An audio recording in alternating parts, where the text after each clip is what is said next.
Bonjour tout le monde, ravi d'être avec vous encore sur le nouveau numéro de l'émission avec notre invité qui va nous parler sur la réalité de vie des Chypres du Nord. Bonjour mademoiselle. Bonjour monsieur. Et est-ce que vous pouvez vous présenter? Vous êtes qui? Vous faites quoi réellement ici en Chypre du Nord? Bon, je reprends à l'identité de mademoiselle Jane Oumizak, Ok. étudiante en Master 1 Relations publiques à Guern American University depuis mars 2021. Ah d'accord.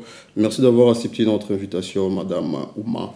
Ce fut un plaisir. Et avant de détailler les thématiques que nous allons aborder dans cette émission ensemble, et sinon vous êtes à l'aise, on peut continuer. Oui. Ah d'accord. Qu'est-ce que vous avez motivé de poursuivre les études ici en Chypre du Nord?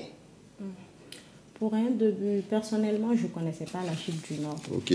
L'agence par laquelle je suis passée, c'est eux qui m'ont proposé ça.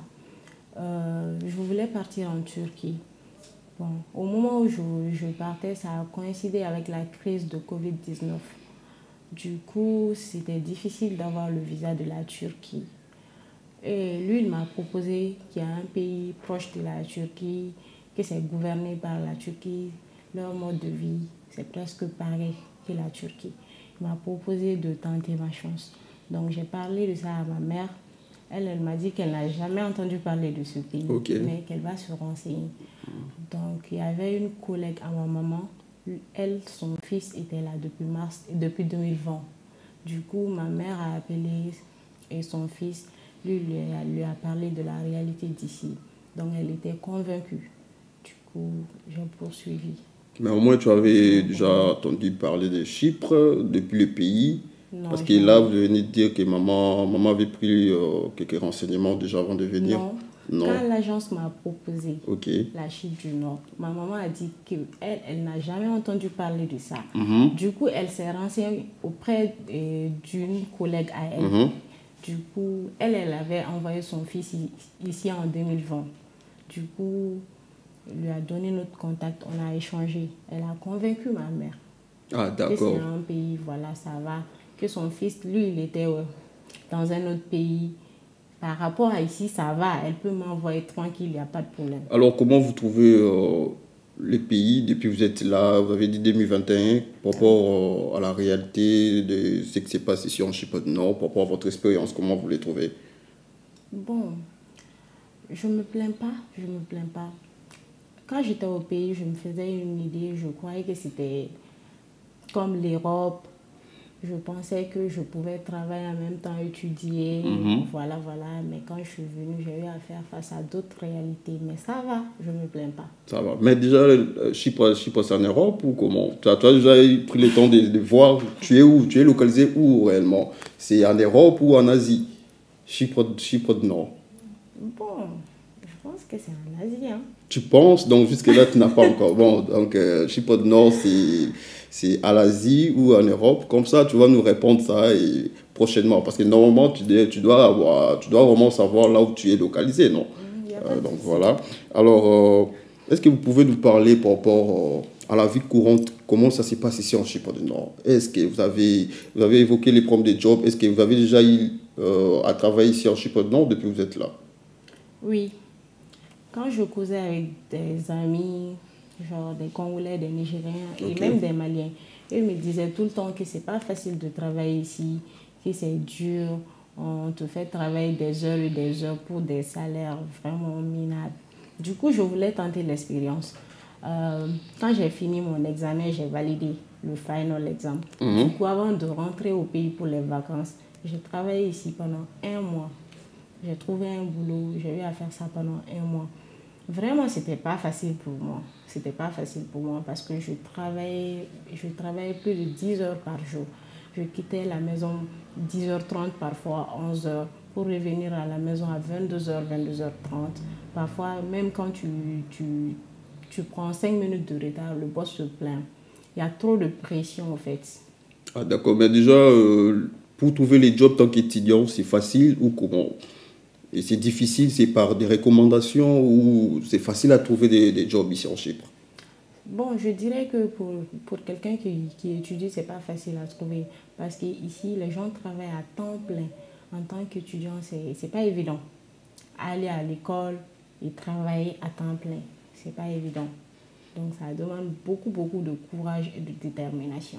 Ah, d'accord, mais avec la réalité des habitations, vous, tant qu'étudiant, vous êtes obligé de vivre seulement dans les homes ou vous pouvez partager des maisons ou, dans les cités. Comment ça se passe ici en Chypre? Bon, et pour ça, ça dépend de tout un chacun. Oh. Il y a des gens qui vivent dans les internats à l'école, d'autres prennent des appartements. Moi, personnellement, j'ai pris un appartement avec des sœurs maliennes, que je passe un coucou d'ailleurs. Ah, Elles sont adorables. d'accord, Du coup, d'accord. on vit à 4 dans un appartement, 2 chambres salon, on partage la chambre de 2. Et donc, vous êtes locataire. Déjà, avec les bailleurs, comment ça, c'est à l'aise comparable au Congo ou en Afrique en général. Et déjà, ici, c'est un autre monde. C'est-à-dire, vous attendez facilement avec vos bailleurs ou comment? Bon, nous, on n'a jamais eu de problème avec nos bailleurs parce qu'on fait tout pour ne pas avoir de problème avec eux. Quand c'est la fin du mois, on met l'argent de la maison à côté parce qu'on sait qu'on n'est pas chez nous. Du coup, c'est compliqué. Et les maisons coûtent excessivement cher aussi. Pas seulement les maisons. Tout est cher maintenant ici. Avant, tu pouvais trouver quelque chose à 100 livres turcs, mais maintenant, quand tu vas voir, peut-être que le prix a doublé, pour ne pas dire que le prix a triplé. Donc, la vie d'ici, maintenant, ça devient excessivement cher, mais on vit avec. Alors, qu'est-ce que tu peux donner conseil pour les gens qui veulent venir en Chypre du Nord et pour les études? Comme toi, tu es en Chypre du Nord, tu as déjà quelques expériences, qu'est-ce que tu peux leur conseiller par rapport à la vie déjà? C'est à chaque fois que la vie augmente, qu'est-ce que tu peux leur dire? Bon, ce que moi je peux leur dire, c'est de se lancer, de ne pas genre, hésiter. C'est de se lancer. Parce que pour poursuivre son rêve, genre, il faut se donner à fond. Même si je sais que c'est pas facile, mais genre, on peut apprendre à vivre avec son prochain. C'est juste pour un bout de temps. On étudie une fois qu'on a nos diplômes. Genre, tout le monde part chez lui. Tout le monde suit son chemin.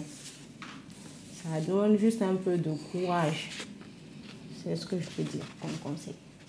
Ok, d'accord. Nous sommes arrivés à la fin de notre émission. Nous remercions à toutes les personnes qui nous ont soutenus. À Jean Clépat en direct de Chypre du Nord. Je salue Mardoché Kikobo en direct des USA, les grands footballeurs. Et je salue Pastino Kadem depuis l'Efcosia et Christy Yemba depuis INBTP à Kinshasa. Et sans oublier la maman Mokonzi, donc maman Mboka, Sephora Mbenza. Et sans oublier toute l'équipe technique True Live. Et je ne sais pas, nous sommes arrivés à la fin. Si vous avez un ou des personnes à saluer, donc vous pouvez saluer. Je salue ma maman depuis le Mali et mes soeurs avec qui je vis. Coucou. Donc voilà, merci beaucoup mademoiselle Ouma d'avoir été avec nous sur les plateaux de l'émission Tolo Belango TV. Donc parlons-en. Nous sommes arrivés à la fin, comme je disais. Suivez-nous sur notre page Tolo Belango TV, ça pouce officiel, et sur notre page Instagram Tolo Belango TV. Je vous dis à très bientôt. Au revoir.